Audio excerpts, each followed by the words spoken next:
It's quite difficult to show each user requirement working one by one. So what I'm going to do is I'm going to do a little demonstration. Just create a simple network, train it on some simple data, show you that that works, test it, save it, load a different one, repeat. So the first three requirements are kind of related because they're all to do with creating networks. So if we move console down here, GUI up there, all the creation of the new networks happens in this box here, and the network layout is what determines the number of layers and the number of nodes. The first demonstration, we're going to simulate an AND gate. And to do that, we only need a single node, two inputs, and one output. And that can get your AND gate. So in the network layout, we just type 1. One layer, one node. If we wanted one layer of 2 nodes, we'd just put in 2. If we wanted 2 nodes with 2 in the first layer, 1 in the second layer, we would put into 1. Put in 1. Learn rate is also important. It's for training. It's called a hyperparameter. All the different parameters you can change to try and train a work better. That's what we call hyperparameters. And the input length for AND gates, OR gates, any logic gate, it's going to be 2 because 0, 0, 0, 1, 1, 0, 1, 1. Each of them 2 inputs. And obviously, there's only 4 possible sets of inputs, the AND gate. So this is the entire training data set. So you see, we create a new network, gives us the output in the console. Sorry. And select AND gate, load training data, even tells you the dataset size is 4. And now, see the fourth requirement is ability to set number of epochs when training. And also, objective 7 is train to emulate logic gates, which is what this whole thing is achieving. So, number of epochs. An epoch is just a fancy word for cycle. It's how many times during training it's going to go through the training dataset. I'm going to put a sample size of 4. When you're training on the image classification, the MNIST dataset, sometimes, so the full dataset has 60,000 images. That's quite a lot. And if you train it on all of those images, every single epoch, you tend to run into some issues. It just doesn't train very well. So that's why this sample size is here. Don't really need it for simulating logic gates, because the dataset is already so small. So, say 10 epochs, sample size of 4. We'll click train. See, there's only one node, so it trains pretty quick. If we click test output, you can see this is not really right. So these are the inputs, these are the outputs. So when we put in 0, 0, what we're expecting from an AND gate is a 0, right? Instead we got 0.677, 7557, which isn't right. So we can try training it again, testing it again, and it's kind of not any closer. So if we do that a couple times over, see it's not really improving. Sometimes when that happens, best off just creating a new network.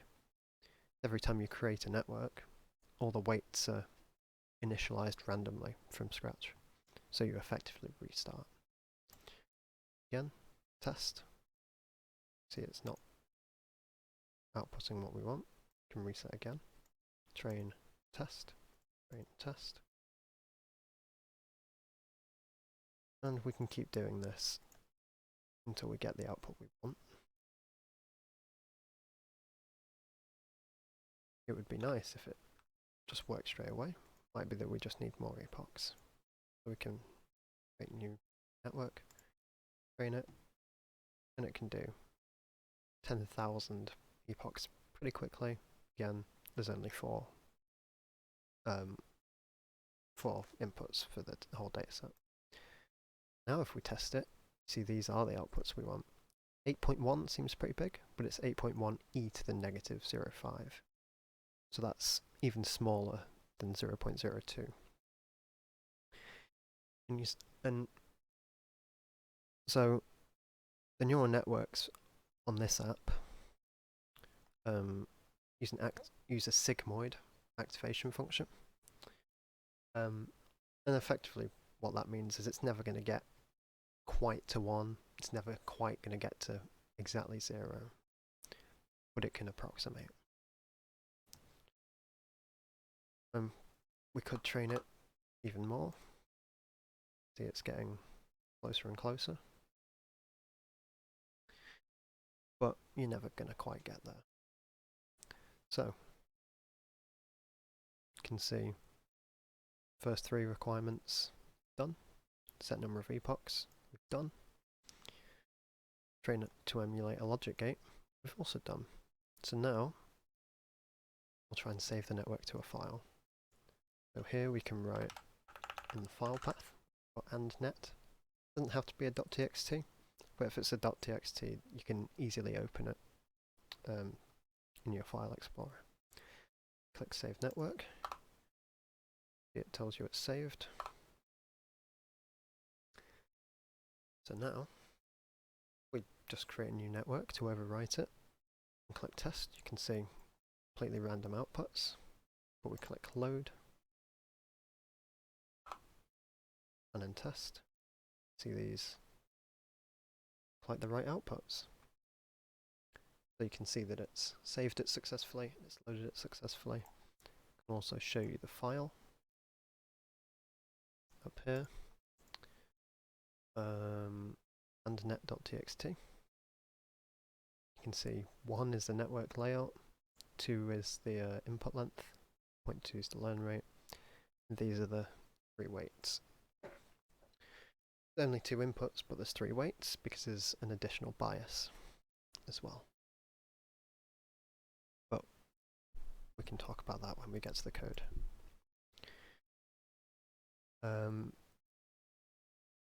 So I can show you that I also have an example for an XOR gate. See XOR net.txt. So if we put in XOR net.txt, load the network, change the training data, click test. You can see these are the right outputs. 0, 0, 0, 1, 1, 0, 1, 1. These are our inputs. These are the outputs. So only these middle 2 are giving outputs of almost 1, and the others are giving outputs of almost 0, which is what we want from an XOR gate. And next I'm going to show you how you train a network on the MNIST dataset classification. You can see that's objective 8. And we'll also use testing data, we'll also draw digitally, and we'll also look at some example networks which are included. So, we'll start with binary MNIST. So, full MNIST training dataset consists of 60,000 images, 28 by 28 pixels. I've split it up, so binary MNIST just loads in the images of 0s and 1s, quad gives you 0s, 1s, 2s and 3s, and full gives you 0 to 9, the full dataset. We'll go with the binary one. for this first demonstration. It has to load all the training data. It will also load the testing data, and it will tell you how much is in training data. So for a binary one, I'll go with 8 in the first layer, 2 in the output, because obviously first node tells you zeros, second node tells you ones. Line rate will bring down to 0.5, 0.05 rather. Put length needs to be 784, because 28 times 28, 784 pixels. Network. We'll just start with 5 epochs, sample size of 5,000. See the dataset we're training on is 665. So 5,000 is just under half of that. Train. It'll start. See, it's showing you each image as it's training on them. There's the first epoch. And obviously each epoch goes by a lot slower because there's 10 times as many nodes as there were in the AND simulator, which means a lot more weights to train. Fifth one is done. We can click test and see where it says 1, 0, that's where it's given an image of a 0. Where it says 0, 1, that's where it's given a 1. And so you can see it was given a 0, and it's the output for 0 is given 0.95, and the output for 1 is given 0.04. So it's pretty confident the 0 was in fact 0. If we look at this 1 here, you can see it's a little less certain, but it's still very clearly on the side of 1. We train for another 5 epochs. You'll see it should hopefully get a bit more accurate. And we just have to sit and wait for it. Not a lot to do while it's training. Just has to feed all the images through the network, and after each one, backpropagate just all the weights.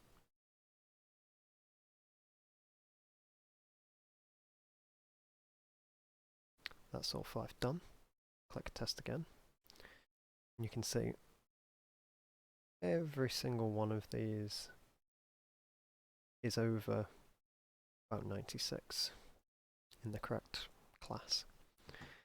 So now we can draw on the screen here. It will bring it down to the right 28 by 28 scale on the right side rather. Click test user input. You can see 99 output on the 1, it's 0.008 on the 0, so it's very certain that's a 1. You can put in a bit of a wonky 0 like that, click test, 96.965, so pretty accurate. But as we move into quad and full, it gets a lot harder. I'm not going to train, I'm not going to demonstrate either of these from scratch because they take a while, but included with the program, the Open File Explorer, you can see this. There's quite a few quad networks included. We can load up one of these, see how accurate it is. Go with